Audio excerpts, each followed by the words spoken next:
My mom is drowning in debt while funding a fake life for Tommy Sarah in Liberia. After crying, "You're my only child," she still chose their constant demands over my well-being. I'm done sacrificing for a mother stuck in her toxic cycle. How do I break free? Apologies for any typographical errors and mistakes. I am typing this while I am very upset. My mother, age 64, is from Liberia, a country in West Africa. She left during the Second Civil War and was brought to the United States by her then-boyfriend and settled down in New Jersey. As anyone who is the child of immigrants or an immigrant themselves understands, sending money and items back home is a routine occurrence. The United States is a global superpower and is perceived in other countries as incredibly wealthy, with the belief that anyone in the United States is rich. Regardless of how much you explain that this is not the case, they will continue to believe you are wealthy simply because you are in the United States. I have cerebral palsy. I was born with it. My mother does not tend to advocate for anything regarding my needs. She never sued the hospital where I was born, never made any effort to find services that could assist me, never explored activities I could engage in outside the house, and never pursued legal action when I was injured at school due to an incident that certainly warranted it. My childhood consisted of staying indoors, attending school, returning home, and being prayed over by people in the church. My mother never took the initiative to learn how to work with my disability. Her primary goal was to fix me because she saw me as broken. Why install a ramp when God will heal me and I will soon be able to walk? Why investigate after-school programs when God will cure my brokenness and I will not need them? Why allow me to enjoy activities now when I can do that once I am healed? I had to adapt to her and to the world. The one constant in my life was Liberia. Family in Liberia needed money. Family in Liberia needed school fees. Someone in Liberia had a child and named them after my mother, so she felt obligated to provide for them. All the money in the household went to Liberia, regardless of the circumstances. My father lived in Texas and would occasionally send money for me. Sometimes my mother would use that money for my needs, but often it went to Liberia. Later, my father moved back to Liberia, and my mother would ask him for money, using my needs as leverage. Liberia took precedence over me. When I turned 18, I independently applied for Social Security and Medicaid. I had to become my own advocate because my mother did not know how, nor did she make any effort to learn. I also stopped attending church. It felt predatory, and I held the church community responsible for my mother's lack of support. They also received what little money she had. I started to build my credit while attending an online university. Our home had stairs, making it difficult for me to go out. This involved managing credit cards, tracking my credit score, and being cautious with my only source of income. Before I turned 18, my mother remarried and brought her new husband to the United States. Once he arrived, he changed entirely. He was verbally and emotionally abusive. Their arguments would wake me up at night, leading to my developing anxiety and experiencing panic attacks. I wanted to leave, I had to leave, but my mother would not allow it. She depended on me because she never learned to manage anything by herself. I paid her bills online, made her appointments, and assisted with her online orders. I even covered her down payment for a car when her husband took her previous one. Throughout this time, I have become less significant to her. Her priorities shifted to Liberia, her husband, the church, and then me. She would leave me hungry while preparing food for her husband, often serving him first. She would wake me when her husband required assistance with something, and she told me that I could not call her at certain times at night if I needed to use the bathroom as it would disturb her husband. I do not want to appear ungrateful. I understand that I am a burden. Being disabled complicates life, and my mother has faced many challenges because of me. I recognize that my very existence makes her life harder and more miserable. I know this even though she has never voiced it, but I never requested to be here. I never asked to have cerebral palsy. I never asked to be her daughter. Returning to the main point of this post, I believe that her unhappy and abusive marriage encouraged her to lean more heavily into supporting individuals in Liberia. Around 2017, someone new entered the picture, whom I will refer to as Tommy. As background, it had become common for someone in Liberia to call and place a child on the phone to request money from my mother. It typically worked. Tommy was my mother's great-nephew, but she referred to him as her grandson. Tommy and his mother constantly reached out, and it was always for financial assistance. Initially, these requests seemed innocent enough, but eventually they would ask for money. By 2021, Tommy's mother had passed away, and my mother effectively became his mother. She even gave Tommy my phone number so he could call me regularly. Tommy was eager to pursue his education and wanted to attend university. He received a scholarship for a school in Germany. He asked my mother, my older brother, and me for money. Yes, me, a disabled person. I contributed 100, my brother contributed 900, and my mother contributed 500. Reddit, Tommy lied. Tommy did not go to Germany, he went to Singapore. We have no idea how this happened. However, this was the breaking point for my brother and me. We were done with Tommy and his deceit. He also attempted to involve me in a money laundering scheme, which I quickly halted by confronting him, which upset my mother. But not my mother. Tommy, now in Singapore, had my mother financially supporting his life there. She covered his rent, his fees, and numerous tickets to send him back to Liberia. She went shopping to provide him with items for his reselling business. He promised her many things, new clothes, jewelry, and an iPhone because he claimed her Samsung was terrible. None of this ever materialized. Eventually, Tommy returned to Liberia and met someone I will call Sarah. Almost overnight, Sarah became my mother's best friend. They would talk continuously, and I am not exaggerating. I would wake up to hear my mother on the phone with Sarah and go to sleep at night listening to them as well. My mother essentially became addicted to communicating with Sarah. She no longer spoke to me, only Sarah. Sarah also had her own issues and business aspirations, and my mother felt compelled to finance them. If Sarah wanted to start a business, my mother was expected to cover the cost of the items she wished to sell. If Sarah decided to care for one of my mother's grandnieces or grandnephews, my mother had to pay for their meals. If Sarah experienced multiple miscarriages, my mother would pay for each medication and every hospital visit. My mother also financed their wedding, as you can imagine. My mother's health is deteriorating. She became disabled in 2014 following a car accident and has been receiving Social Security since then. She receives 3 times the amount I do. Despite this, she struggles to pay her bills or afford her medications. She uses credit cards for her medications but does not pay her card bills. She accumulates large debts with doctors' offices, and they are now refusing to see her until she settles these debts. She is at risk of going blind unless she receives an injection that she cannot obtain because she owes the doctor's office $589. She mentioned this to Sarah. And what was Sarah's response? "Oh wow, but you know Lily's birthday is April 30th, right?" This came after Tommy lashed out at my mother for not paying their rent promptly. Sarah and Tommy are 22 and 25 years old respectively, yet they depend entirely on my mother. I have advised my mother to stop numerous times, and I have pleaded with her to cease her support for them. I have engaged others to speak with her and encourage her to stop. She does not listen. She has completely devoted herself to supporting Tommy and Sarah. They are all that matter to her.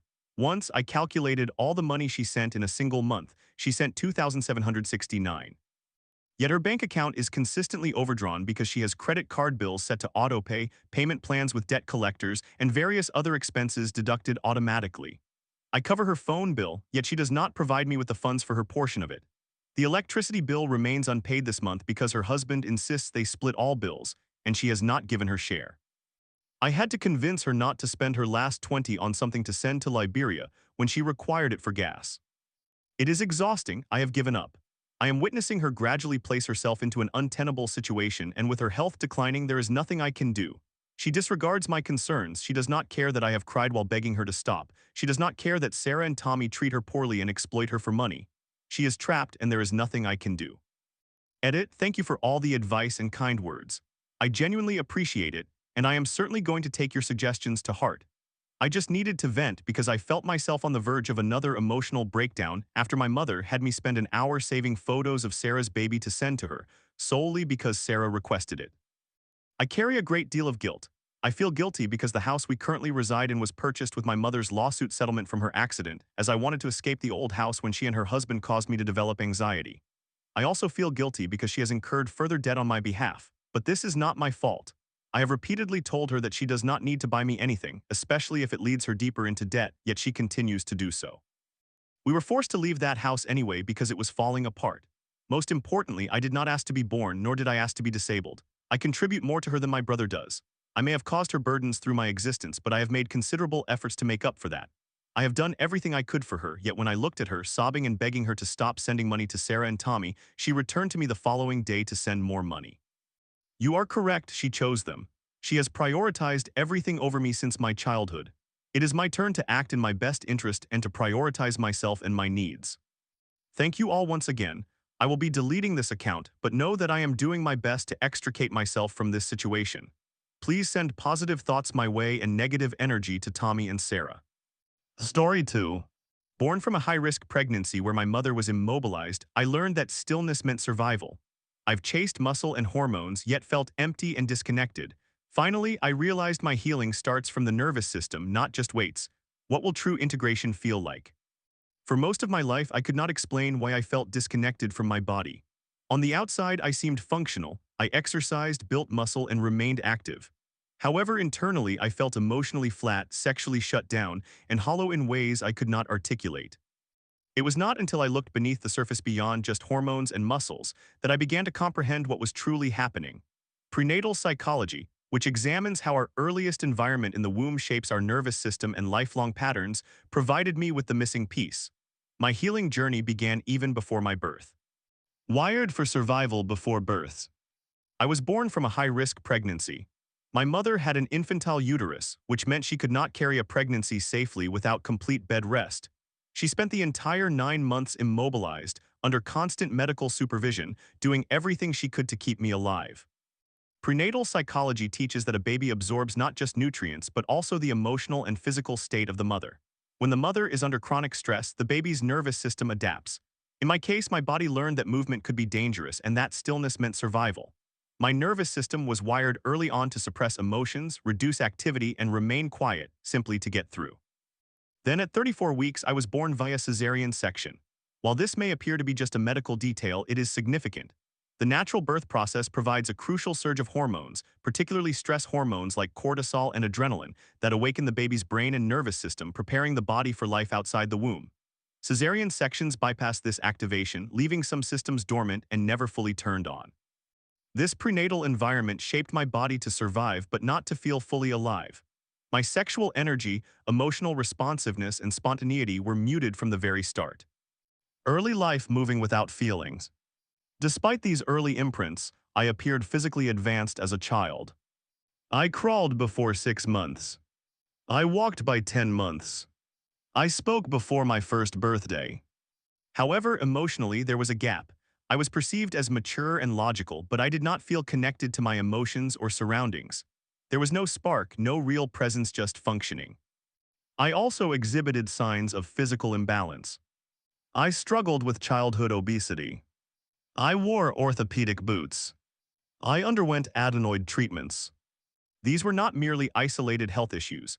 They were manifestations of a nervous system out of sync, compensating for the emotional disconnection rooted in my prenatal experience.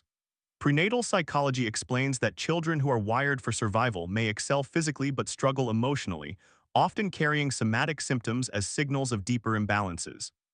By age 15, I was already pushing my body through intense workouts, hoping that physical strength would unlock the emotional aliveness I could not feel. However, building muscle did not fill the void within me. It simply gave me armor around that emptiness. Adolescence, sexual confusion rooted in overflow. When puberty arrived, I struggled to understand my sexuality. The questions were not limited to whether I liked men or women. They encompassed why I felt so disconnected from sexual desire altogether. I remembers watching pornography and questioning whether I was focused on the woman's body or the man's presence. Wondering if I was gay, straight, or something else entirely, but never feeling fully aroused either way. Looking back, I understand now that this was not about confusion regarding sexual orientation. It was a matter of nervous system overflow, the internal circuitry overwhelmed by sensation and unable to process sexual energy safely. Prenatal psychology teaches that when early survival wiring dominates, arousal can feel threatening, leading to either shutdown or overflow. At 15, my parents, not grasping my struggles, arranged for me to spend time with a woman. I went along with it, hoping to feel normal. However, the experience was mechanical. I could achieve an erection, but maintaining it was challenging. I ejaculated prematurely, often before feeling anything genuine. The entire act felt like I was going through the motions without any emotional or sexual connection. This was not about who I was attracted to. It was about a nervous system in survival mode, unable to relax enough to allow true desire and emotional connection. Chasing hormones, missing the point, 2018-2024. By 2018, I committed myself to the physical path. I began working with my trainer Carlos and pushed to cycle steroids, believing that more testosterone would fill the emptiness. If I built more muscle, I thought I would finally feel whole. However, I never addressed the nervous system imbalance underneath. I cycled steroids, pursuing larger muscles but feeling the same internally. By 2022, I was casually using testosterone with my ex-boyfriend. In 2023, I officially began testosterone replacement therapy with human chorionic gonadotropin, thinking that a structured protocol would stabilize me. Instead, I crashed my estrogen levels to zero by overusing anastrozole. The result was the total hormonal shutdown. My libido vanished. My emotions dulled even further. I felt lost within my own body. I was chasing hormones without addressing the underlying nervous system trauma rooted in my prenatal imprint. Sexual disconnection in relationships. Even when I was on testosterone, the split between my mind and body was evident. I required Viagra for every sexual encounter. During threesomes with my ex, I made animalistic sounds as if I were turned on, but my body did not respond without the drug. My mind reacted, but my body remained numb. The survival wiring kept the circuits disconnected. Additionally, I battled intrusive thoughts, convinced that my ex had cheated with my best friend. Whether these suspicions were real or imagined did not matter. My nervous system could not let go. Even when I broke up with him, I cried because I loved him, yet I was disconnected from my own desire. When I met my current boyfriend, I experienced glimpses of genuine sexual energy. While watching him dance, I felt a spark of arousal. Nevertheless, I still relied on Viagra, unable to sustain arousal naturally. When he told me I was too young for testosterone replacement therapy, I paused for a while. Without testosterone, my body felt lifeless, as if I had aged overnight. Flat, asexual, exhausted. The true restart, healing from the nervous system up October 7, 2024. In October 2024, I realized that this issue was not merely about hormones. It was about healing my nervous system, returning to those early imprints from the womb. I restarted testosterone replacement therapy, but with a holistic approach. Testosterone cypionate and propionate for hormonal balance. Human growth hormone for cellular repair and regeneration. Intravenous therapy, vitamin C, glutathione, Sindela for systemic healing. Tribdose B complex for nerve health. Infrared light therapy to reduce inflammation. DSIP peptide to regulate nervous system overflow.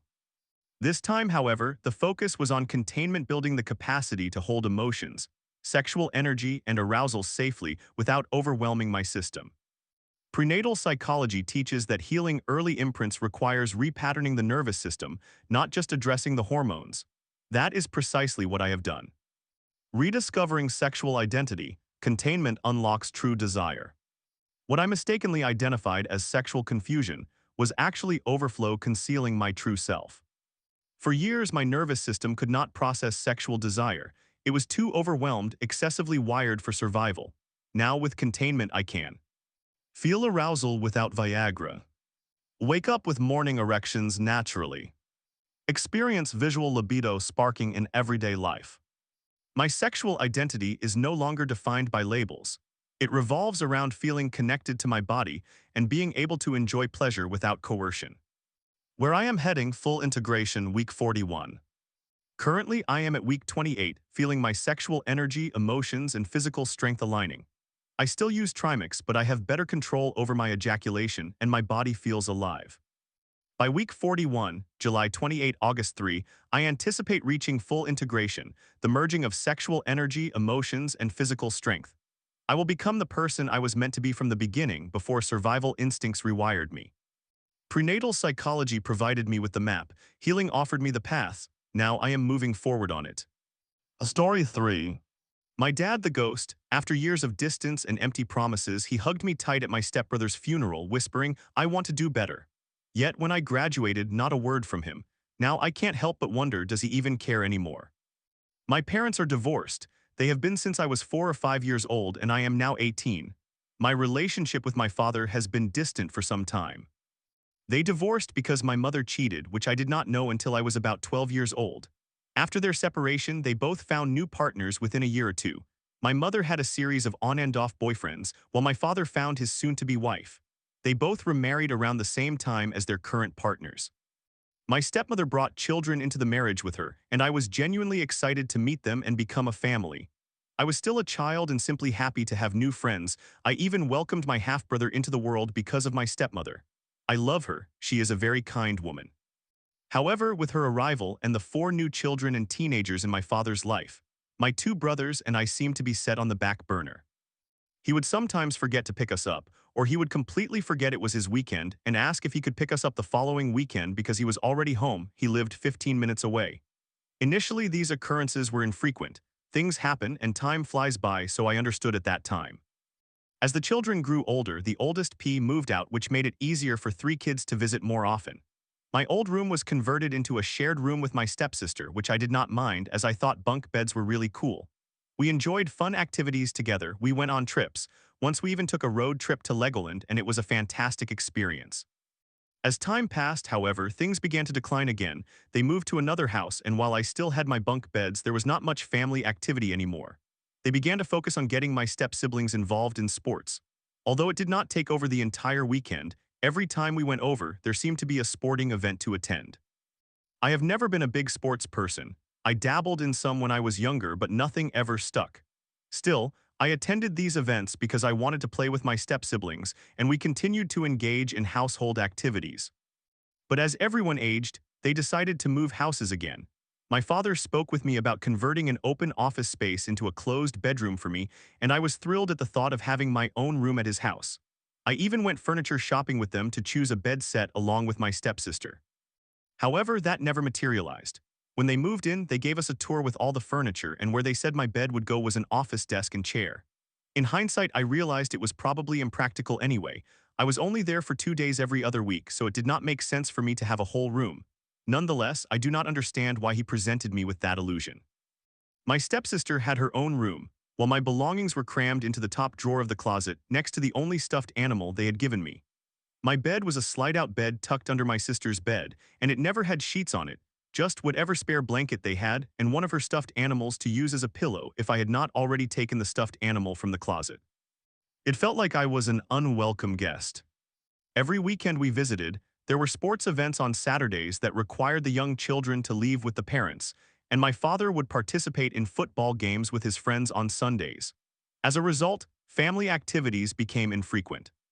At 13, I found it hard to enjoy time spent with my siblings during outings, because I often felt more like I was on babysitting duty than joining in the fun, which diminished my desire to attend these events. This was also when my father's ability to pick us up worsened. Sometimes, the only way we would be at his house was if my older brother who had stopped going altogether or my mother dropped us off. I believe this is when my mother lost her filter regarding my father. She would mention how I needed to stop getting my hopes up when he called. If he told us he was going to do something fun with us on the weekend and then never showed up, she would curse him. At the time, I often felt upset with my mother because he was still my father, and I wanted to believe he would follow through. Eventually, it just clicked. After he forgot us once again, as I unpacked my things, I decided not to go anymore. It simply was not enjoyable. Yes, I could see my stepmother and step-siblings and my father briefly, but for the most part, I was just sulking in a house that did not feel like home. I stopped going. My second oldest brother continued to visit for a while, but he reached his breaking point, and we mainly attended family gatherings on holidays or birthdays. Even those instances sometimes ended up being just phone calls. The last time I saw him in person was at my stepbrother's, P's, funeral and celebration of life in 2023. He died in a motorcycle accident, and my second brother and I learned about it just after returning home from my stepfather's father's funeral. It was an emotional time for my siblings. Not only did we experience back-to-back funerals, but we were also grieving the loss of our brother, particularly my oldest brother who was closest to P and whom I saw cry for the first time before he even entered the church. We comforted our step-family, we cried for our brother, and for the first time in a long while I hugged my father. He embraced me so tightly as if letting go would cause me to disappear. It made me sob immediately, perhaps it was just because I am an emotional person overreacting. But I felt he was afraid to lose me too. At the celebration of life a few days later, he spoke with me and my brothers about wanting to change and become more present.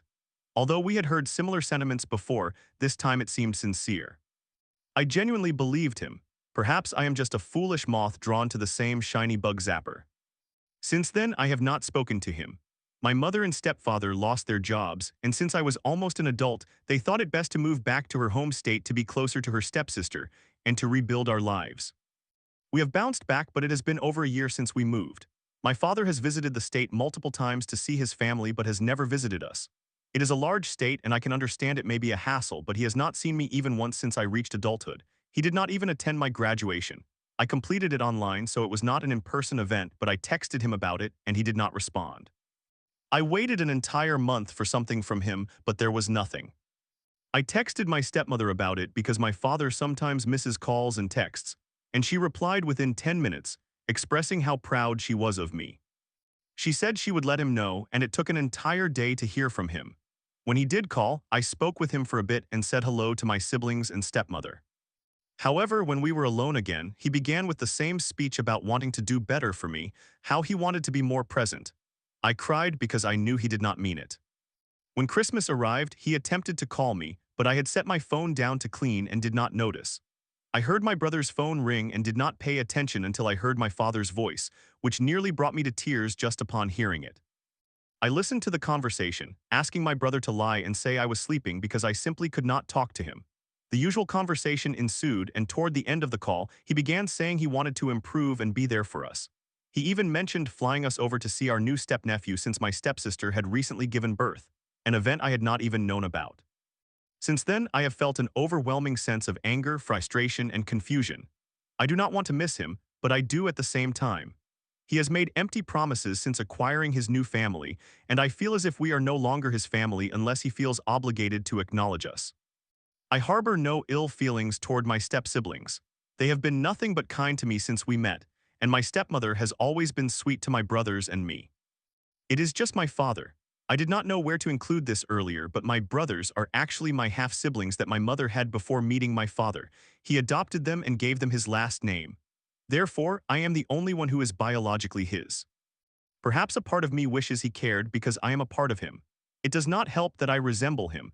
My mother used to say I was the female version of him. I cannot look in the mirror for long because I start to see his features in my face and wonder if he despises seeing himself in me. He could not be a father to me because I was just a reflection of him.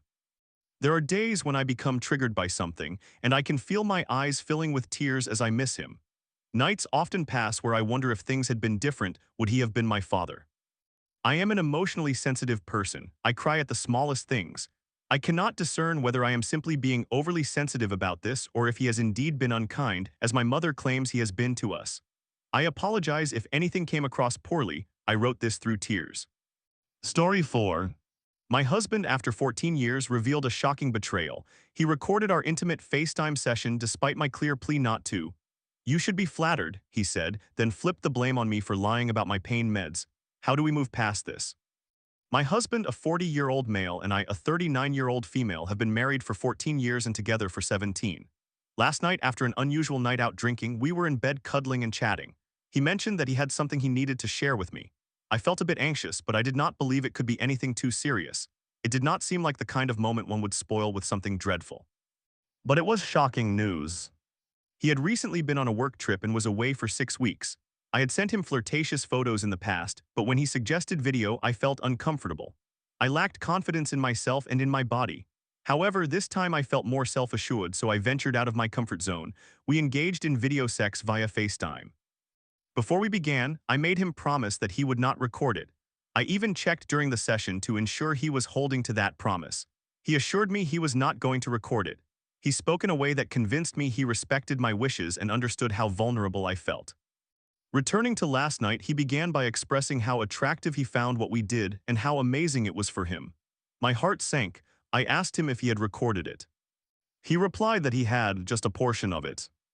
Then he reiterated how exciting it was for him, and mentioned that it is the only thing he wants to watch when he is alone.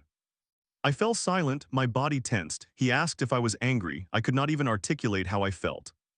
He kept insisting that he would delete it if I wanted him to.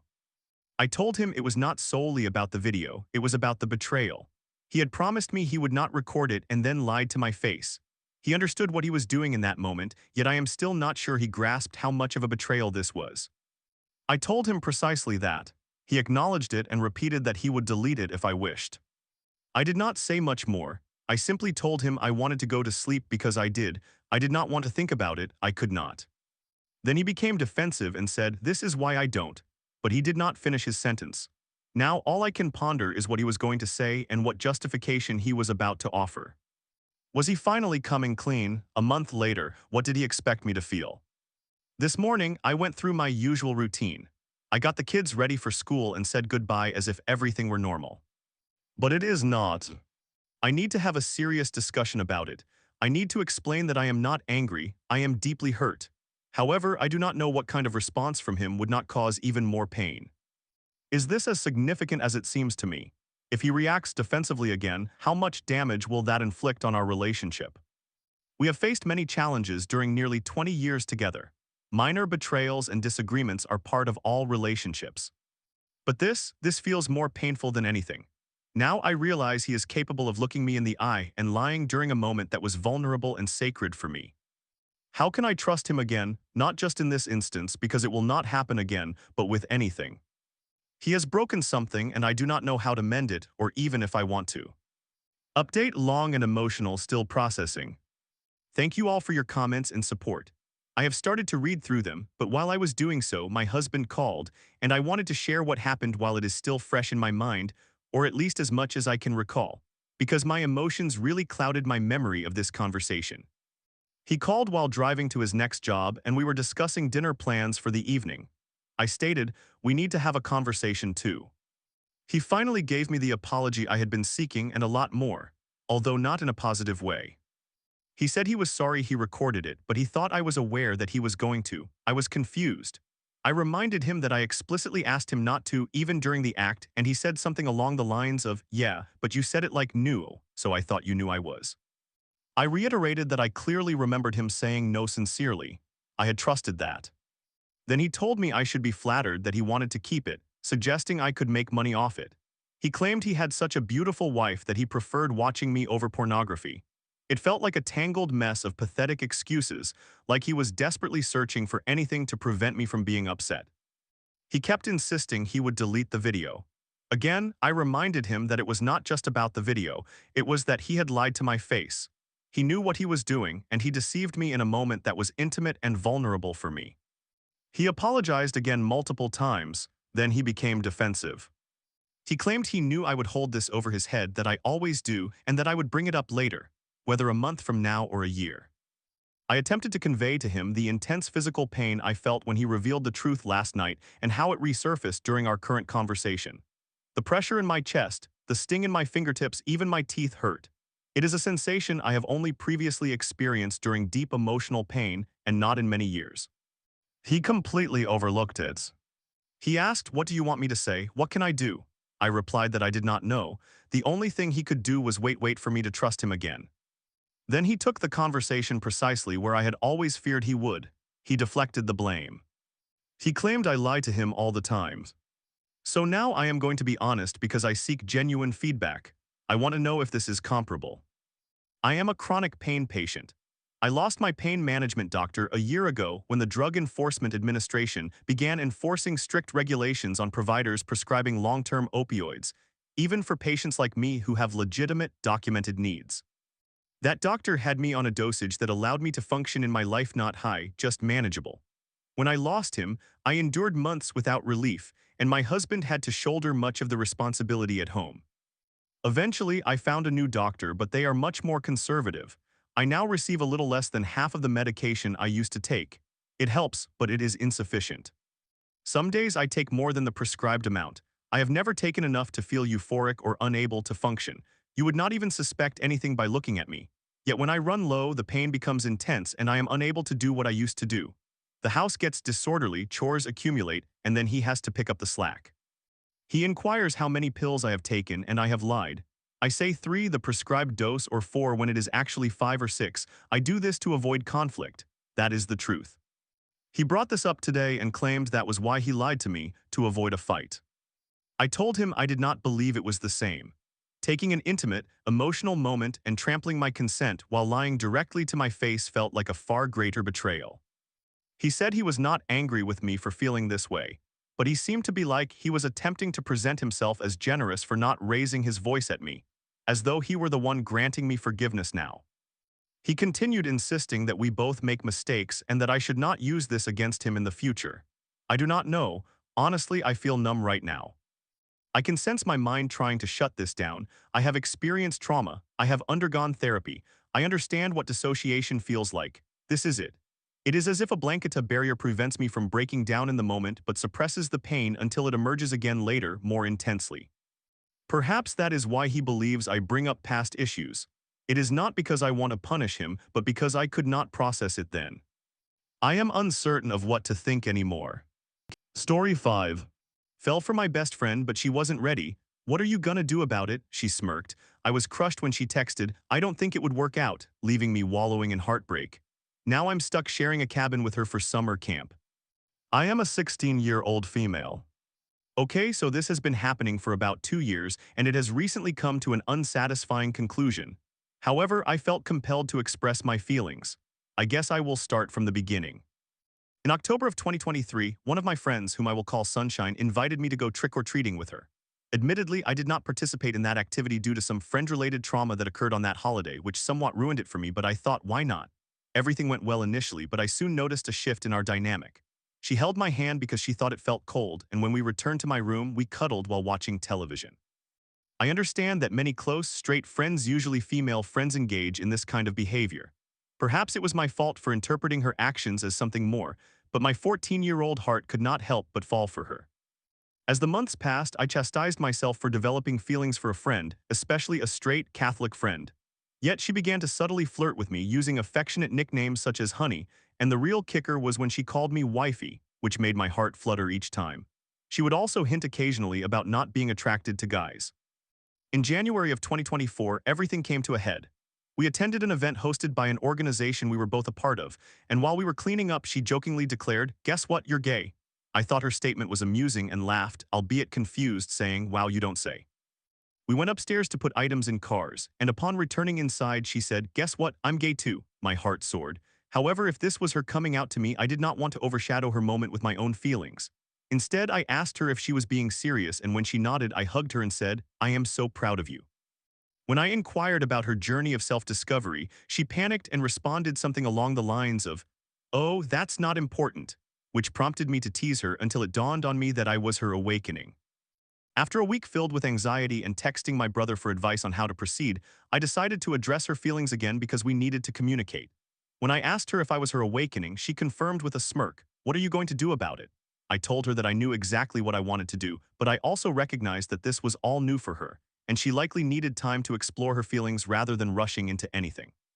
Weeks passed, and eventually she called me to suggest that we hang out. We spent time together studying in my room with the door open, hardly typical first date material, but I made do. We dedicated the first half to studying and completing assignments, and then somehow, though I cannot recall the specifics at this point, it felt surreal, and we ended up cuddling together again. I will spare you the details and simply say that we were both quite content. When she had to leave, we both felt sad to part ways. I walked her to the door, embraced her, and that was the extent of it. I felt good in the following days, but soon noticed she was not responding to my texts as often. 2 days after our outing, she sent me a message saying she had enjoyed herself but was not ready for a relationship and needed time.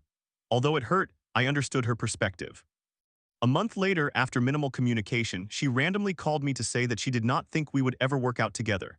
I smiled and assured her that it was okay. However, once our conversation ended, I broke down as this was my first real experience with heartbreak, and it hit me hard. I spent a month dwelling in sadness and wrestling with feelings of inadequacy.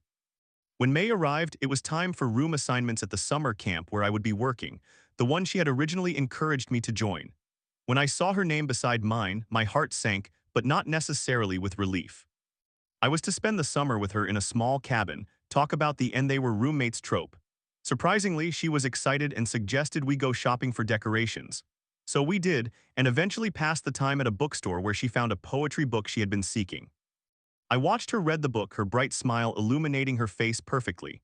It reminded me of when I used to make her smile like that and how I could no longer do so. When she attempted to return the book because she feared her parents would be upset if she bought it, I took the book, flipped through a few pages, and hurried to the cashier to purchase it. I advised her to hide it under her bed if her parents grew suspicious. I know, really cliché. But that was the moment I realized I was in trouble. I understood then that I was in love with her. The summer itself was chaotic, overflowing with events that would take too long to detail here. However, a brief summary is this. I recognized a pattern she exhibited. Every time she became close and affectionate towards me, she would retreat and find a random guy to crush on for a few weeks, which would distract her from me. This cycle continued throughout the summer and into the following fall. But this time, she had a boyfriend. In November, I learned from a mutual friend that she was in a relationship. I was not surprised, as I had come to understand her pattern, knowing she would soon move on to another distraction. However, I had no intention of pursuing her at that moment. When she later texted me that she and her boyfriend had broken up, I offered my support, told her I was there for her if she needed to talk, and thought that would be the end of it. Or so I believed. She then began to text me frequently about feeling lonely and wanting to chat. I obliged, assuming this was part of her cycle in which she would once again grow close to me before abandoning me for a straight guy 2 years her senior. But then we started talking more often, discussing everything and nothing, and I realized this was not her usual cycle. By February of this year, a mutual friend mentioned our situation to her, and she sunshine confessed that she could not stop falling for me.